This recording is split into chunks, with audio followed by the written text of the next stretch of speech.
Tudo o que nós fazemos tem uma consequência, seja ela positiva ou negativa.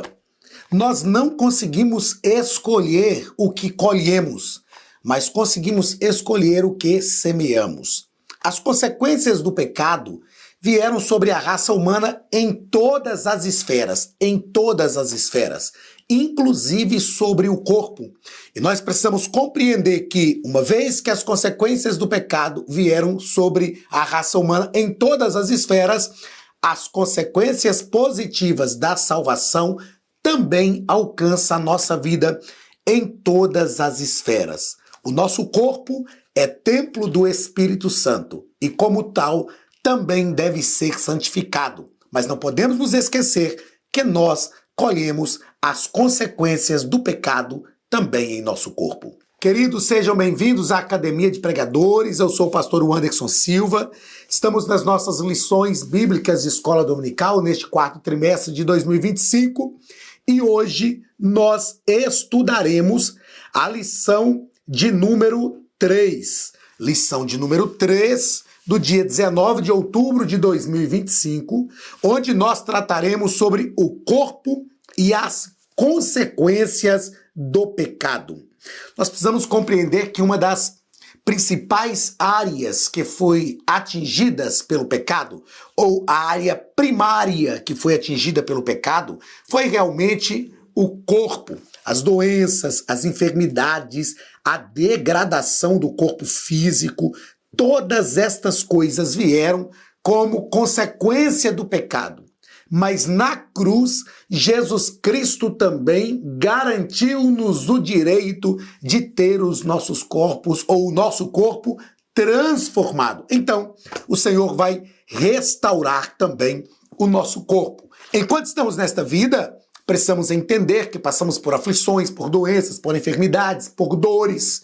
Passamos por limitações no nosso corpo. Nós perceberemos isso na aula de hoje. O envelhecimento traz limitações, mas uma coisa é certa. Nós temos a garantia de que o nosso corpo em Cristo será também restaurado. O texto áureo da nossa lição está em Gênesis capítulo 3, versículo 19, que diz o seguinte: No suor do teu rosto comerás o teu pão, até que te tornes a terra, porque dela foste tomado, porquanto és pó, e em pó te tornarás. É claro que, assim como o pecado veio sobre o ser humano, não para degradá-lo totalmente para a eternidade, isto porque Cristo, através do plano redentor, nos remiu do poder do pecado, não é? Quando o Senhor disse isso para Adão em Gênesis capítulo 3,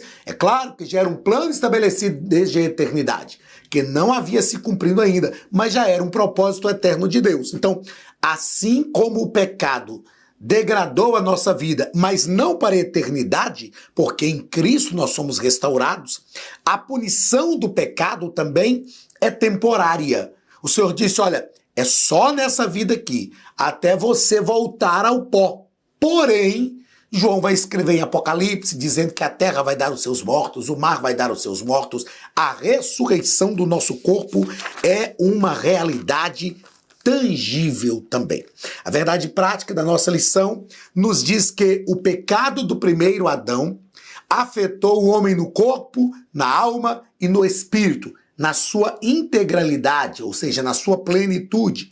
Mas a redenção em Cristo, o último Adão, tem o poder de restaurá-lo plenamente. Quando eu paro para pensar nessa situação do pecado, degradando a raça humana como um todo, mas o Senhor também restaurando o ser humano como um todo, eu vejo o estabelecimento da justiça de Deus, porque o pecado degradou como um todo, mas a restauração também vem para o homem todo. A palavra-chave da nossa lição é pecado, e o termo no grego que a Bíblia mais vai utilizar para falar sobre o pecado é hamartia, que quer dizer errar o alvo. Errar o alvo. O texto da leitura bíblica em classe está em Gênesis, capítulo 3, versículos 17 ao 19, e Eclesiastes, capítulo 12, do versículo 1 ao 7, que nos diz o seguinte: E Adão disse: Porquanto deste ouvidos à voz de tua mulher e comeste da árvore de que te ordenei, dizendo: Não comerás dela, maldita é a terra por causa de ti. Com dor comerás dela todos os dias da tua vida. Espinhos e cardos também te produzirá, e comerás a erva do campo. No suor do teu rosto comerás o teu pão, até que te tornes a terra, porque dela foste tomado, porquanto és pó, e em pó te tornarás. Lembra-te, Eclesiastes capítulo 12, olha. Lembra-te do teu Criador nos dias da tua mocidade, antes que venham os maus dias e cheguem os anos dos quais venhas a dizer: não tenho neles contentamento. Antes que se escureça o sol e a luz e a lua e as estrelas e se tornem a vir as nuvens depois da chuva, no dia em que tremerem os guardas da casa. Perceba que aqui Salomão, escrevendo em Eclesiastes, ele vai falar de forma metafórica, de uma forma filosófica, muito linda até. Ele vai tratar sobre a degradação do corpo físico, né? É claro que eu não vou explicar cada ponto aqui, porque o nosso tempo de aula aqui na Academia de Pregadores não permite isso, mas dentro da possibilidade, você como professor pode explicar isso. Quando ele fala, antes que se escureçam o sol e a lua e as estrelas tornem a vir as nuvens depois da chuva, ele está falando aqui do envelhecimento dos olhos, por exemplo, antes que escureça o sol, ou seja, antes que você comece a perder a sua visão.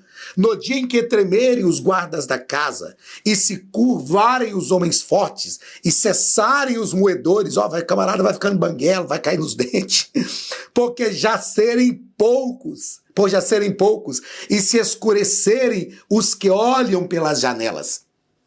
E as duas portas da rua se fecharem por causa do baixo ruído da moedura, vai ouvir pouco, vai enxergar pouco, o envelhecimento vai ouvir pouco, e se levantar a voz das aves, e todas as vozes do canto se abaixarem, ouvindo baixinho, como também quando tremerem o que está no alto, e houver espantos no caminho, e florescer a amendoeira, cabelinho branquinho, igual o meu, e o gafanhoto for um peso, e perecer o apetite, a gente vai envelhecendo e come menos, porque o homem se vai à sua eterna casa, e os pranteadores andarão rodeando pela praça.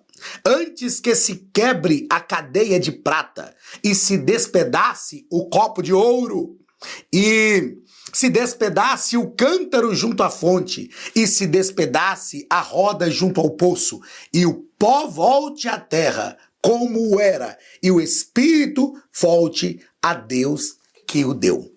Meus queridos, uma das coisas que nós precisamos compreender, ter a convicção e encarar com naturalidade é o envelhecimento, é a degradação do corpo físico. Eu gosto sempre de dizer que velho é um jovem que deu certo.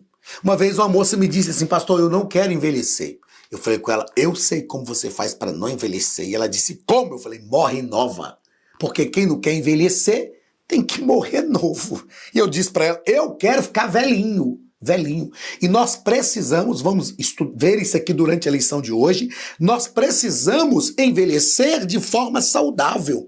Nós precisamos entender que é possível envelhecer de forma saudável. É possível viver cada fase da vida, cada etapa da vida, da melhor forma possível, em Cristo, confiando no Senhor e entendendo cada ciclo da nossa vida. Eu quero te dizer, já no início dessa lição, não lute contra o envelhecimento. Não lute contra o envelhecimento, é pesado demais. Você não vai vencer. O envelhecimento vai chegar. Agora, envelheça de forma saudável. E é isso que nós vamos tratar na lição de hoje. Primeiro ponto da nossa lição, nosso escritor, pastor Silas Queiroz, vai tratar sobre da perfeição à morte. Primeiro parágrafo, a certificação divina. Nós vamos perceber aqui que o próprio Deus certificou que esse homem foi criado de forma perfeita, da perfeição à morte. Olha o que ele diz. O homem foi criado perfeito pelas mãos do Criador em toda a sua constituição, incluindo o corpo. Eu vou destacar aqui para fazer um destaque para a palavra perfeito. Quando, não é o caso aqui, mas quando eu leciono, por exemplo, antropologia, eu gosto de pensar um pouco sobre isso e a gente perceber o seguinte, ó, Deus é perfeito. Por que Deus não peca? Porque Deus é perfeito, ok? Deus não peca porque Deus é perfeito. O ser humano foi criado tão perfeito quanto Deus? Não, porque ele pecou. Então, quando nós falamos que o ser humano foi criado perfeito, não é que Deus não tinha colocado no ser humano a possibilidade do pecado. Agora, não, então se o ser humano pecou, isso quer dizer que Deus criou o ser humano imperfeito? A nova era, que não é nova mais, porque a primeira vez que eu ouvi falar de nova era eu era adolescente, então não é nova mais, mas esse movimento, né, pós-moderno da nova era, ele ensina que Deus é que tem que pedir perdão para nós. Por quê? Porque Deus sabia que a gente ia pecar, Ele nos criou com a possibilidade do pecado, Ele não impediu que a gente pecasse. Então a culpa do ser humano pecar não é do ser humano, é de Deus. Está errado, é claro que está. Só que nós precisamos de uma compreensão. Perceba, Deus criou o ser humano perfeito ou imperfeito? Se Deus criou perfeito, a gente pensa, então o ser humano não pecaria, porque ele era perfeito. Se Deus criou imperfeito, então Deus já criou o ser humano para o pecado. Não, esses dois pensamentos estão equivocados. Na verdade, Deus criou o ser humano perfeito. Olha, eu quero que você entenda isso. A partir de hoje, se as pessoas te perguntarem, Deus criou o ser humano perfeito? A resposta é sim, Deus criou o ser humano perfeito, mas dê a resposta completa. Então a resposta completa é sim, Deus criou o ser humano perfeito. Perfeito para ser homem. Perfeito para ser humano. Porque tudo o que Deus cria é perfeito para aquilo que Deus criou.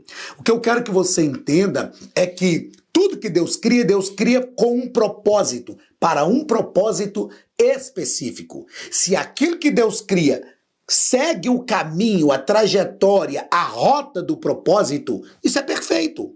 Isso é perfeito. Por que Paulo diz em Romanos 12:2 que a vontade de Deus é boa, agradável e perfeita? Porque se nós nos submetermos à vontade de Deus, esta perfeição do propósito de Deus vai se cumprir na nossa vida. Sabe qual é o nosso problema? Fugir ao propósito. Toda vez que nós fugimos ao propósito, nós nos tornamos imperfeitos. Deus criou Adão perfeito. Perfeito para quê? Para ser homem. Qual foi o problema de Adão e Eva? Querer ser como Deus. Quando a serpente falou, não, vocês vão comer do fruto, vocês não vão morrer. É porque Deus sabe que no dia que vocês comerem, vocês serão como Deus. Isso, ó, bateu o tico e teco de Eva. E ela falou, puxa vida, ser como Deus é possível? É claro que não. Por quê? Porque tentar ser como Deus é fugir do propósito que Deus nos criou, que foi para ser homem, para ser criatura. E aí Adão se tornou imperfeito. Então, Deus criou Adão e Eva perfeitos? Sim, criou para serem seres humanos. A partir do momento que eles querem ser como Deus, eles perdem essa perfeição. Porque tudo que Deus faz é perfeito para aquilo que Deus criou. Outra coisa que o nosso escritor nos deixa claro é que havia plenitude de vida no primeiro casal. A gente pode substituir esta palavra plenitude por abundância. O que é abundância? É viver uma vida de forma que não nos falte nada. Adão e Eva tinham plenitude. Adão e Eva tinham abundância. E o que Jesus veio trazer a todos nós? Vida abundante. Jesus disse, eu vim para que tenham vida e tenham em abundância. Então, em Cristo é possível ter uma vida abundante. Não é que não vai faltar nada, e é justamente isso que Davi fala no Salmo de número 23. O Senhor pastor, de nada sentirei falta. Quando ele é o meu pastor, pode até faltar algumas coisas, mas eu não vou sentir falta daquilo que está me faltando, porque a presença do Senhor como meu pastor supre todas essas necessidades. E isto é vida abundante. Segundo parágrafo do primeiro ponto, a Academia de Pregadores tem um recado para você. Pecado e dor. O nosso comentarista nos diz que o pecado trouxe a incômoda experiência da dor provocada por fatores espirituais, vou destacar, espirituais, emocionais e físicos. Então perceba que a dor, ela tem uma origem, fatores espirituais, emocionais e físicos. O que é dor? Eu fiz questão de buscar uma definição aqui mais teórica da dor. O termo dor significa literalmente sofrimento, pesar, aflição, sentimento doloroso físico ou moral. E a dor é provocada por algo.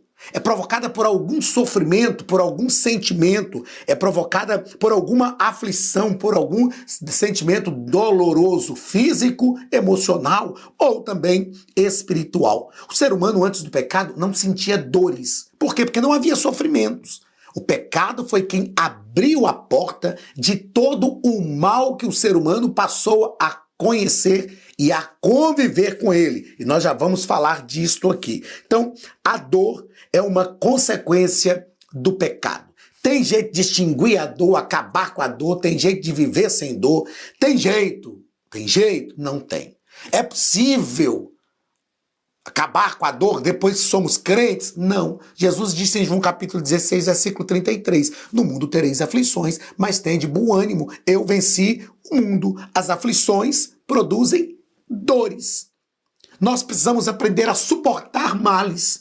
Paulo falou com Timóteo, sofre, pois, comigo as aflições como bom soldado de Cristo. Se tem uma coisa que nós precisamos nesta geração, é ensinar esta geração a desenvolver a capacidade de suportar dores. Nós estamos vivendo, ou nós nos tornamos uma geração fraca, que não suporta dores. Crescer traz dores. Tudo na vida tem a possibilidade de trazer dores, mas nós podemos vencer essas dores, superar estas dores e, é claro, com a presença de Cristo em nossa vida, é possível, sem dúvida nenhuma, superar todas as dores, até porque as nossas dores Ele levou sobre si. Então essas dores aqui são temporárias. Terceiro parágrafo do primeiro ponto, velhice, autenticidade e gratidão. Eu falei agora há pouco um pouco sobre isso. Vamos lá. Dentro do grave quadro de adoecimento mental que marca a sociedade hoje, um novo transtorno, deixa eu voltar aqui que eu quero separar isso aqui, ó. Um novo transtorno tem sido diagnosticado. Que transtorno é esse? Gerontofobia, que vem do termo geriatria, que é o médico responsável por cuidar de idosos. O que é gerontofobia? Um terrível incômodo, um terrível e mórbido medo de envelhecer, que causa ansiedade e produz comportamentos incompatíveis com a idade. Tem gente que fala assim, eu morro de medo de ficar velho. Então você vai morrer antes de envelhecer. Você vai morrer jovem. A gente não pode ter medo de envelhecer. A gente precisa planejar o envelhecimento, pensar no envelhecimento. A gente precisa se preparar para o envelhecimento. É preciso se preparar, gente. É preciso se preparar para o envelhecimento, porque ele vai acontecer. E tomara que aconteça. Como eu já disse, é melhor morrer velho do que morrer novo. Então eu só vou envelhecer se eu não morrer novo, se não morrer jovem. Então precisamos nos preparar para o envelhecimento e tirar da nossa vida a gerontofobia. Outra coisa que o nosso escritor nos diz aqui é que cuidar de si mesmo é muito importante. Cuidar de si mesmo é muito importante, mas é preciso ser sábio e viver todas as fases da vida de maneira autêntica, em profunda gratidão, temor e amor a Deus. Precisamos reconhecer as características e importância de cada etapa da nossa existência. Então, ó, sabedoria, é preciso ser sábio. O que é sabedoria? É capacidade para aplicar bem o conhecimento adquirido. Tiago diz que se alguém tem falta de sabedoria, peça a Deus que dá sem medida e não lança em face. Só Deus dá sabedoria. Então precisamos viver as fases da nossa vida de forma autêntica e precisamos reconhecer as características de cada etapa da nossa existência. Salomão, escrevendo em Eclesiastes, capítulo 3, ele diz o seguinte, que tudo tem seu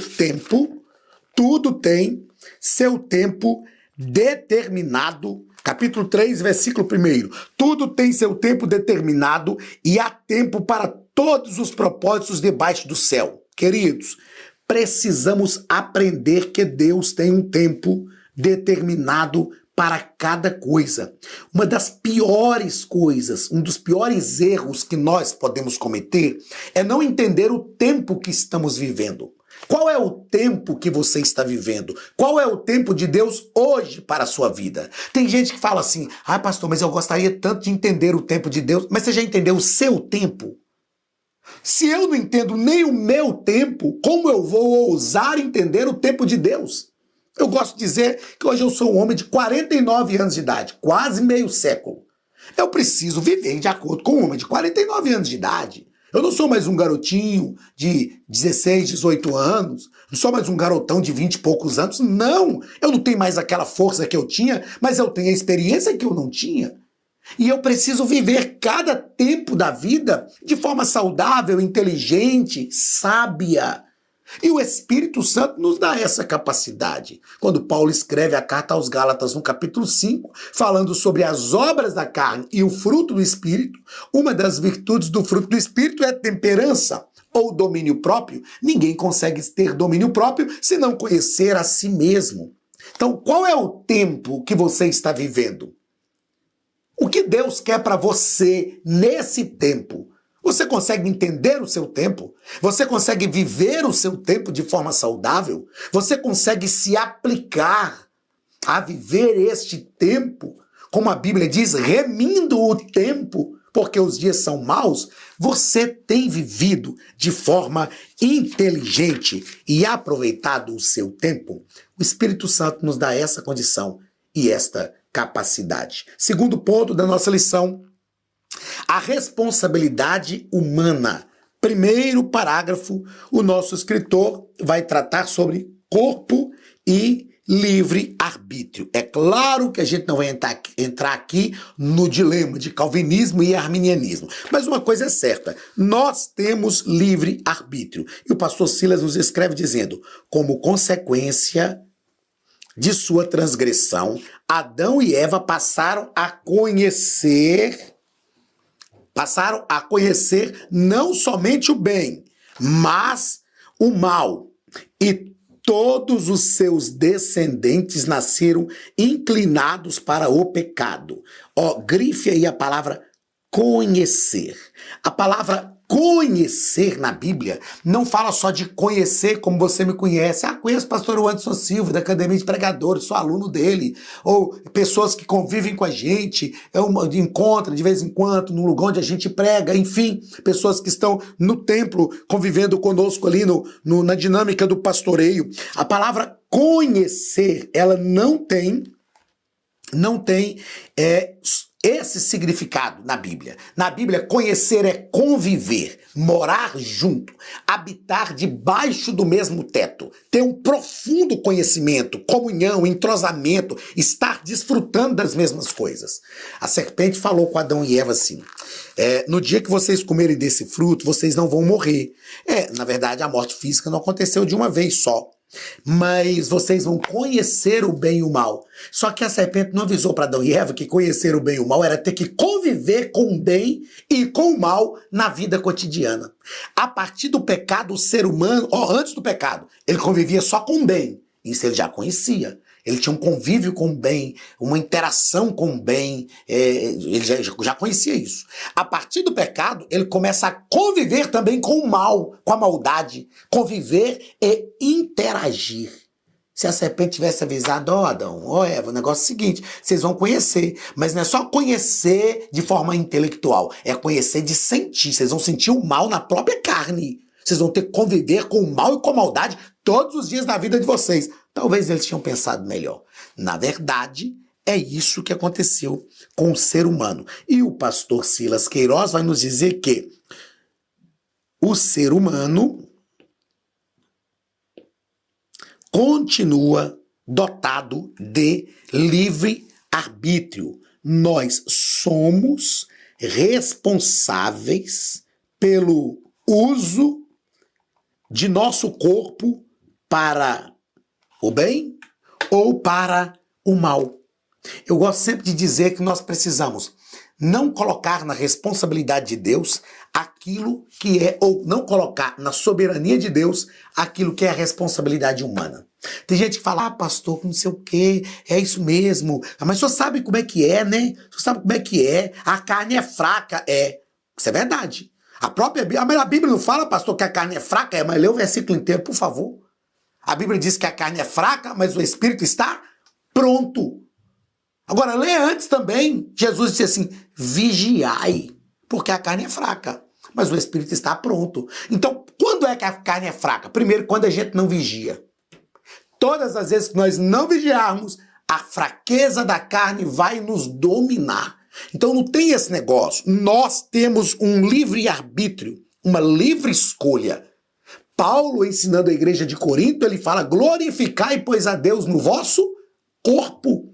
Ele disse, vocês vão entregar o corpo para instrumento do pecado? Vocês não sabem que o corpo não pertence a vocês? Ele não é vosso? Vocês têm posse. Nós precisamos entender de posse e propriedade. Se você mora numa casa alugada, por exemplo, você tem a posse, mas você não tem a propriedade. Você não pode vender a casa, porque você não é o proprietário. Agora, o proprietário dessa casa não pode entrar nela sem a sua autorização enquanto você paga o aluguel, porque você tem a posse. Propriedade e posse são coisas diferentes. Nós temos a posse do nosso corpo, mas a propriedade não é nossa. A palavra propriedade vem daquilo que é próprio.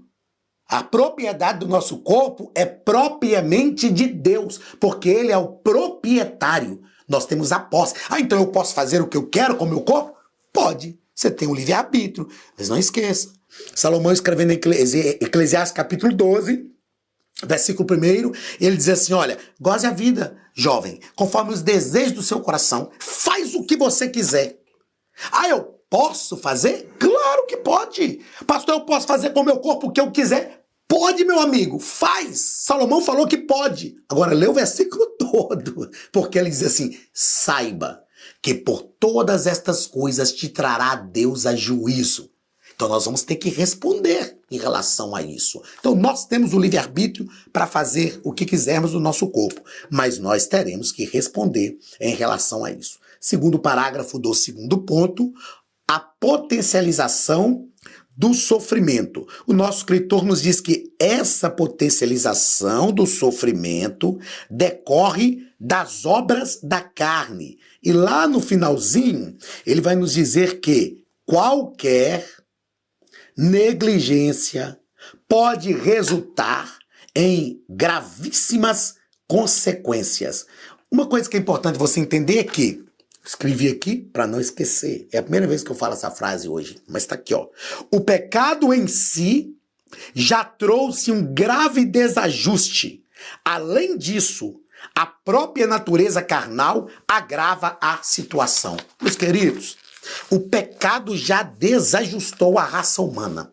Então o que eu preciso fazer? Correr para Cristo, correr para Deus, viver em comunhão com Deus para, enquanto estamos aqui nesta terra, amenizar esse desajuste, atenuar esse desajuste. Agora, quando a pessoa vive de forma que ela determina na sua mente, fora da vontade de Deus, aí são as obras da carne. Essas obras da carne vão agravar ainda mais esse sofrimento e vão potencializar o sofrimento. Pastor, mas a gente que é crente sofre. Mas não é igual quem está lá no mundo.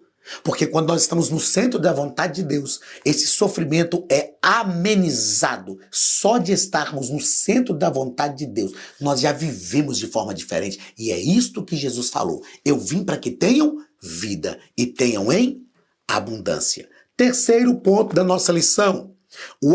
do abatimento à glorificação. Perceba que no primeiro ponto nós tratamos aqui sobre da perfeição à morte. Da perfeição à morte. Agora, nesse terceiro ponto, vamos tratar do abatimento à glorificação. Primeiro parágrafo, vamos tratar sobre a realidade das enfermidades. O nosso escritor nos diz que, com o pecado, as doenças também passaram a fazer parte da vida humana. Elas surgem no processo de degeneração dos órgãos e sistemas do corpo por causas internas e externas. Estão entre os fatores que levam o ser humano ao pó. As doenças podem ser agravadas por um estilo de vida desregrado. Perceba que nós estamos realmente passando por enfermidades, passamos por doenças. Por quê? Por causa do pecado. Consequência do pecado. Agora, um estilo de vida desregrado pode promover o agravamento dessas doenças. Por exemplo, existem 4 fatores fundamentais que agravam o adoecimento do ser humano. Primeiro deles, dormir mal. Segundo, comer mal. Terceiro, pensar mal. E 4, sentir mal. Dormir mal. Irmão, o sono é algo reparador, que recompõe as nossas energias. Se a gente vai dormindo mal, dormindo, isso vai acentuar a possibilidade de enfermidades. Comer mal. O que nós alimentamos é o que gera energia para a nossa vida no dia a dia. Se o sujeito come mal, ele vai viver de forma desajustada. Nós somos o resultado daquilo que nós comemos. Pensar mal é o nosso equilíbrio psicológico. Se a pessoa não tem um equilíbrio psicológico, Paulo ensina sobre isso em Filipenses capítulo 4, no demais, irmãos meus, tudo que é agradável, tudo que é justo, tudo que é de boa fama, se há alguma virtude nisso, seja isso que ocupe o vosso pensamento. Não deixe a sua mente ser ocupada por coisas ruins. Não deixe que a sua mente fique divagando e pensando só o que é ruim. E 4, sentir mal, que fala das nossas emoções. Gente que não perdoa, gente que fica curtindo amargura, curtindo ódio, curtindo tristeza. Ai, coitadinho de mim. Irmão, você está sentindo mal. Pare de alimentar a sua mente, o seu corpo com esse tipo de sentimento, porque isso vai te matar. Isto vai agravar a sua situação física e com toda certeza te trará grandes males. Segundo parágrafo do terceiro ponto, enfado e canseira, nos diz o nosso escritor, limitações e fraquezas surgem ao longo da vida. E ele faz questão de dizer que ricos e pobres são como a erva que seca e a flor que murcha e cai. Aqui, meu irmão, não tem rico, pobre, preto, branco. Não. Esse é o envelhecimento natural da vida. O texto da leitura bíblica em classe fala justamente sobre isso. Todo mundo nasce menino. Vai passar, quem não morrer menino, vai passar por todos os ciclos do envelhecimento. E é preciso que você entenda, isto é o ciclo natural da vida humana. Esse é o ciclo natural da vida humana. Falo com o pastor José Mauro, um amigo que temos aqui nos Estados Unidos, eu falo com ele, a forma como nós vamos envelhecer será um resultado de como nós vamos viver a nossa vida agora, os próximos 20 anos de vida. Porque ele é 3 dias mais novo do que eu. Nasceu no mesmo ano, no mesmo mês, 3 dias antes de mim. Ele é 3 dias mais velho, né? 3 dias antes de mim. Eu falo, meu amigo, nós precisamos definir como nós vamos viver a vida hoje. Porque os nossos próximos 20 anos de vida vai definir o nosso envelhecimento. Enfado e canseira é um resultado natural da vida. Mas nós precisamos definir como nós vamos chegar nesse ponto. Terceiro parágrafo e último ponto da nossa lição. O corpo glorificado. Estamos tratando neste ponto do abatimento à glorificação. Então, o corpo glorificado. Nos escreve o escritor que a esperança do salvo por Cristo, que vive em santificação, é a redenção completa, inclusive do corpo. Romanos capítulo 8, versículo 23, Paulo fala sobre isso. Nós já citamos aqui desde o início da nossa aula que, assim como o pecado degradou tudo, a redenção também redimirá tudo. Capítulo 8 de Romanos, Paulo fala que até a natureza geme como se estivesse com dores de parto, aguardando a redenção dos santos. A natureza será redimida. Nós vimos na leitura bíblica em classe que a terra foi penalizada por causa do pecado. O Senhor falou com Adão, falou, a terra é culpada por sua causa, amaldiçoada, maldita é a terra por sua causa. Então, olha como que Deus é justo. Assim como o efeito do pecado degradou todas as coisas, o resultado do que Cristo fez na cruz do Calvário por nós também vai ser que todas as coisas serão regeneradas. Glórias a Jesus. Uma coisa é certa. Procure envelhecer de forma saudável. Não fuja do envelhecimento. Faça com que o envelhecimento seja um ciclo natural da sua vida, da forma mais saudável possível. Mas tenha uma convicção. Se nós morrermos antes do Senhor arrebatar a igreja, nós estamos convictos de que nós ressuscitaremos e que os nossos corpos serão transformados para estar com o Senhor para sempre. Esta é a nossa convicção, promove alegria e que promove esperança para continuarmos vivendo dia após dia. Deus te abençoe. Um grande abraço do pastor Anderson Silva, da Academia de Pregadores, e até a nossa próxima aula, em nome de Jesus.